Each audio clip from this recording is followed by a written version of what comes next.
And now we're going to come to the question and answer period of the program. We're going to discuss some of the salient events of 1967, and to counterbalance my views, which are desperately liberal and criminal at times, is one of the most controversial and charming men on television, Mr. William F. Buckley, Jr.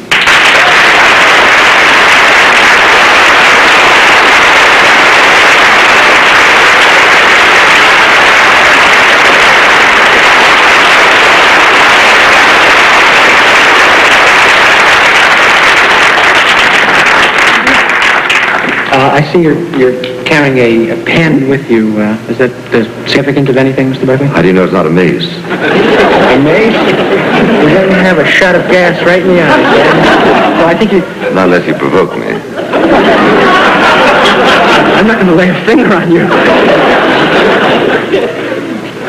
Let me start out in a wonderfully warm and general way. Since we want to discuss 1967, I'd like to get your opinion on the year in general. I mean, did you think for the United States it was a good year or a disaster year, or how would you rate it? Oh, somewhere in between. A little closer to disaster than to good. Mm-hmm. Wouldn't you say? For me, personally, it was a terrible year. Yes. But for the country at large. Even though you don't live in Detroit. Yes, but my mother scribbled Soul Brother on the side of a synagogue.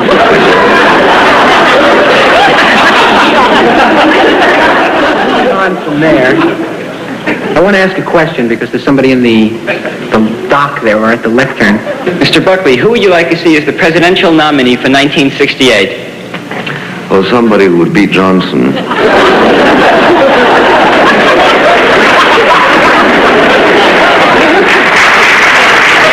That could be anybody, including the Boston Strangler. Lady, what's your question? Mr. Buckley, do you think miniskirts are in good taste? Do I think what? Miniskirts are in good taste. On you, I think they are.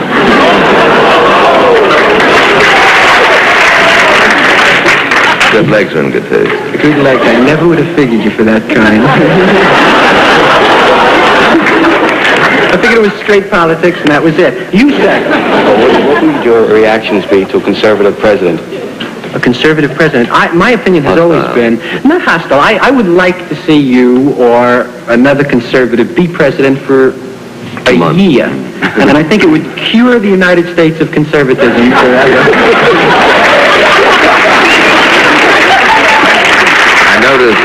I notice, I think the probability is that you voted for Lyndon Johnson. I didn't.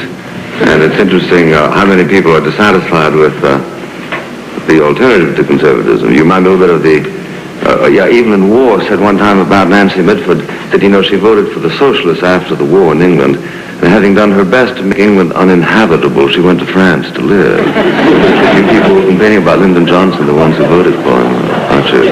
We are, but we were faced with a bleak, if not miserable, alternative.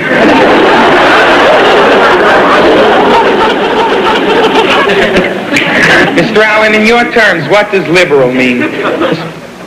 Liberal? Oh. Well, you've got me on this. If a girl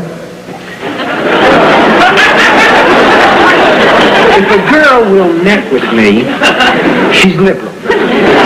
If Mr. Buckley will neck with me, he's very liberal.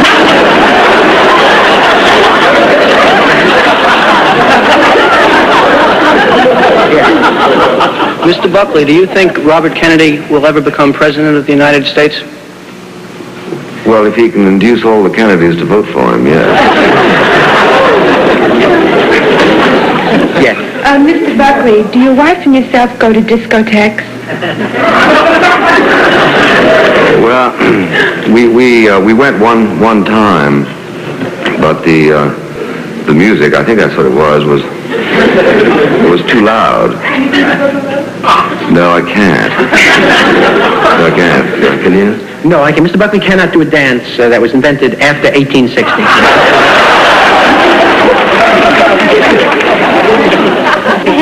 I see a dark-suited gentleman with a question. Mr. Buckley, do you think Charles de Gaulle is getting senile? I think he's probably been senile.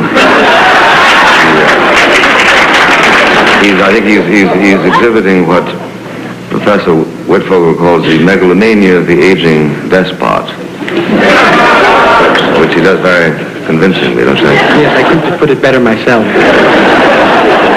I'd like to direct my question to Mr. Allen, if I may.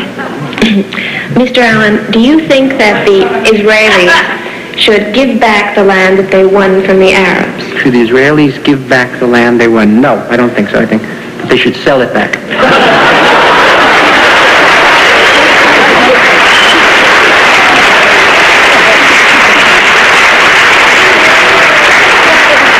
Do you have a view of the Arab-Israeli situation, the entire Middle East situation?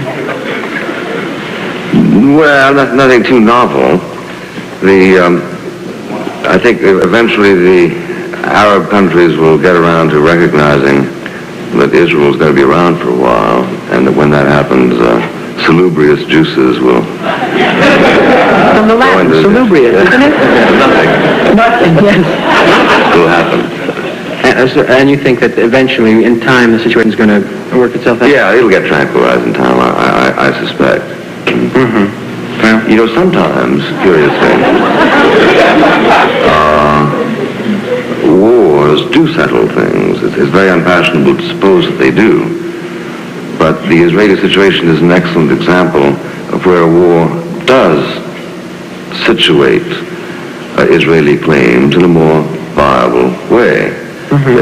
This was the third time around, this last contest, and Israel has accomplished something.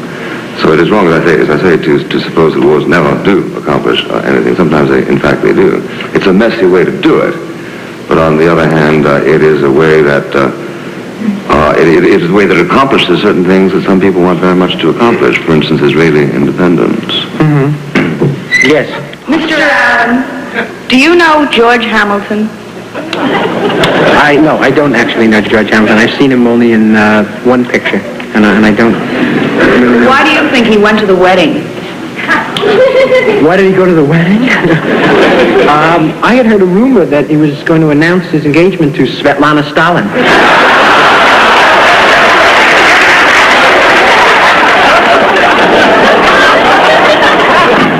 Yes. Mr. Buckley, I've heard that people have refused to be on your show. Can you tell us who they are and why? Well, I wrote Mr. Allen 3 or 4 times, and he just never answered, but I've always assumed it was the Christmas mail. I would certainly be willing to come on your show and debate major issues. I think I would like to stay away from anything meaningful, however. Well, some people don't like to exchange opinions with people who disagree with them sharply because they get sort of used to not being disagreed with. And it's sort of an unpleasant sensation to come face to face with people who analyze situations differently. William Fulbright is an example, or Wayne Morse. These people have refused to come on your show. Yeah. Bobby Kennedy. Bobby Kennedy. Well, is it because you pay the minimum? I never thought of that. We've run out of time, unhappily, and we really do have to wrap it up. I really do want to thank you because it was really nice of you to take the time from your work and I to enjoyed come over seeing you. and chat. It was a great pleasure for me, and I hope that you did enjoy it. Thank you very much. Thank you.